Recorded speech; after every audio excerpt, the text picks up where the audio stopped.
Bonsoir à tous et bienvenue sur les réseaux sociaux de tchadinfo.com pour une nouvelle édition du décryptage du dialogue national inclusif. Cette journée du mercredi 7 septembre marque le vrai départ du dialogue national inclusif. On est rentré dans le vif du sujet avec donc la sélection des différents bureaux dans les 5 thématiques sur donc différents sites. Il y a eu donc un site à la Sensad, un site à la Maison de la Femme. 2 commissions ont travaillé ici. On a eu dire qu'il y avait 250 candidats pour les 5 sièges qui composaient le bureau donc de la thématique 2, à savoir celle qui parle de la forme de l'État, de la Constitution, des réformes institutionnelles et du processus électoral. Donc, je ne sais pas comment vont faire les gens donc pour maîtriser ce succès de candidature. En tout cas, nous avons avec nous le président, donc tout frais président. Il a été sélectionné cet après-midi d'une des thématiques, à savoir paix, cohésion sociale et réconciliation nationale. Une des plus avancées, Abderrahmane Diasnabaye. Bonsoir. Bonsoir, Tchadinfo. Alors que les autres sont toujours en train de se tirailler pour savoir qui fera partie du bureau, vous, ça a été plié en moins de 2 heures. Oui, mais vous savez très bien que cette thématique concerne la paix, la cohésion sociale et la réconciliation nationale. Il va de soi que cette commission doit s'entendre pour aller vite. Mais pourquoi vous plutôt qu'un autre? Et pourquoi cette unanimité quasi? Bon, ça c'est la salle qui a décidé, qu'en fait du fait même, chacun connaît qui est qui. Donc ils ont choisi. Donc, dans cette thématique numérotée 1, ce sera la paix, la cohésion sociale et la réconciliation nationale. Comment allez-vous travailler au sein de cette thématique et combien de sous-thématiques il y aura? En termes de méthodes, nous allons diviser en 3 sous-comités. La première, c'est la paix et cohésion sociale. La deuxième concernant les forces de défense et sécurité. Et le troisième concernera la réconciliation nationale. Donc chacun va s'inscrire et après nous allons encore faire des bureaux pour diriger chaque sous-comité. D'accord. Donc aujourd'hui, donc les travaux sont réellement partis.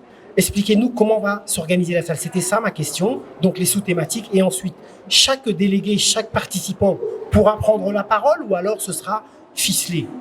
Non, il n'y a rien de ficelé. Ça sera libre.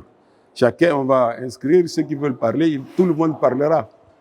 Il n'y aura pas de ficelé, non. Il faut ôter ça de votre esprit. On m'a dit que je suis omnibulé par le temps. Mais bon, comme on a un agenda, on doit parler de temps.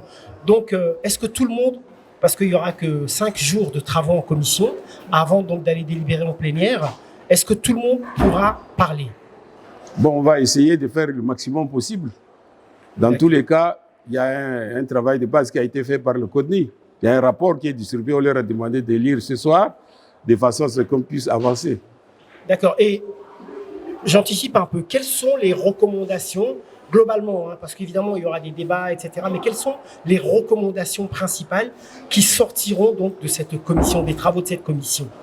Sur la paix et la cohésion sociale, nous avons la cohésion sociale. On ne va pas réinventer la poudre. La paix et la cohésion sociale, ce sont des choses qui parlent d'elles-mêmes. Oui, mais il faut bien que cela soit une réalité sur le terrain. Ce n'est pas le cas. Et quelles propositions? Donc nous allons faire des résolutions fortes dans ce sens. La question de la jeunesse. Si vous n'avez pas les jeunes... Mais tout ce que vous me dites là, c'est assez abstrait. Je veux quelque chose de concret. Non, ce n'est pas abstrait. Les problèmes des jeunes, ils sont là dans la salle, ils vont nous le poser. Nous allons faire une résolution par rapport au chômage des jeunes, par rapport à leur perspective dans la société. Est-ce que vous allez proposer des politiques de la jeunesse ou alors vous allez proposer juste des... je sais pas, des phrases toutes faites? Non, nous allons aller plus loin. Nous allons être assez précis de façon à ce que le gouvernement qui sera suite à cette transition-là, il va prendre en compte de façon à faire en tout cas des efforts dans ce sens-là. Je reviens sur ma question. Qu'allez-vous proposer pour la paix? Quelque chose de concret, dites-moi. Voilà, nous allons proposer le désarmement total du Tchad à l'aune de l'année 2025. Dans ça, là, quand nous allons arriver sur la défense. C'est une proposition. Oui, mais ça, ça sera donc, dans l'autre... Ça sera sur le troisième point, force de défense et sécurité. D'accord. Parce que vous savez que les forces de défense et sécurité, souvent les gens sont arrivés par, je dirais, effraction. Et donc, pose beaucoup de problèmes dans notre société. Donc, nous allons revenir là-dessus. Sur le problème des désarmements, des parce que je souhaite que les choses soient vraiment claires pour les internautes qui nous suivent. Pour la paix, nous voulons que les gens vivent en cohésion sociale. Ça veut dire que les gens vivent ensemble, en se respectant à égalité. Pas des uns qui pensent qu'ils sont supérieurs aux autres. Égalité des devoirs et des droits. Mais qu'allez-vous proposer concrètement pour que nous arrivions à cela? Oui, mais il y aura des résolutions, peut-être 2, 3 résolutions par rapport au chômage des jeunes. Mais vous qui connaissez très bien le sujet, vous avez lu, je pense, toute la documentation. Moi, je n'ai pas lu, il a rédigé. Voilà, parce que j'étais président de cette commission. Voilà, vous l'avez rédigé. Donc, dans les pré-dialogues, quelles ont été les propositions des gens? Les propositions des jeunes, c'est de faire en sorte qu'ils soient entendus, parce qu'aujourd'hui, les jeunes, ils font des études, ils finissent clandomane, ou ils finissent à 30-40 ans chez leurs parents. Ce n'est pas une solution, il faut leur ouvrir des perspectives. Ça, c'est clair. Abderrahmane Dias Nabaye, est-ce que vous n'êtes pas juge et parti quelque part? Vous avez longtemps travaillé avec le COTNI. Oui. Vous êtes aujourd'hui participant et dans cette troisième étape, vous êtes maintenant président d'une commission. Vous faites tout à la fois en fait. Et oui, mais parce que je suis très objectif, hein, je ne peux pas me féliciter. Mais vous êtes à l'origine donc de ces textes et c'est vous encore qui allez en débattre. Non, mais c'est la salle qui va décider, même si je suis à l'origine, c'est une proposition, hein, les textes. Ce n'est pas une loi, ce n'est pas la Bible, etc. Mais les gens peuvent les prendre et les lire. Je me mets à la place d'un jeune de 30 ans qui va être récusé, par exemple, par rapport à sa candidature pour faire partie du bureau. Vous, Abderrahmane Dias Nabaye, un septuagénaire tchadien qui avait été un activiste durant la période Habré, vous avez été ministre sous Déby, vous êtes encore aujourd'hui président d'une commission. Qu'est-ce que ce jeune-là va avoir comme réaction? Quelle image donnez-vous à cette jeunesse qui a envie également de s'exprimer? Nous voulons accompagner cette jeunesse avec l'expérience que nous avons, mais pour voir le Tchad.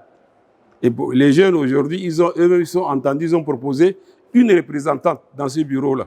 C'est ça l'autre façon de nous organiser.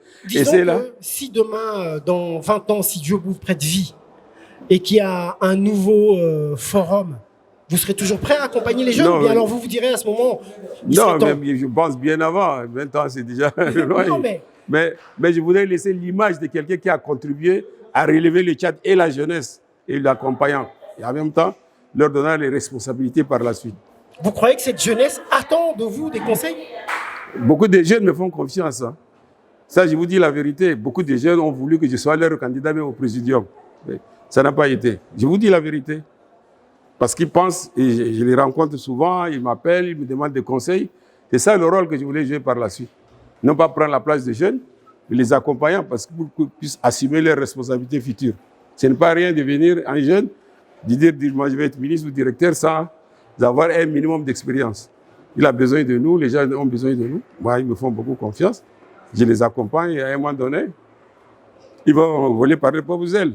Merci Abderrahmane Dias Nabaye. Merci à tous les internautes qui nous suivent avec attention.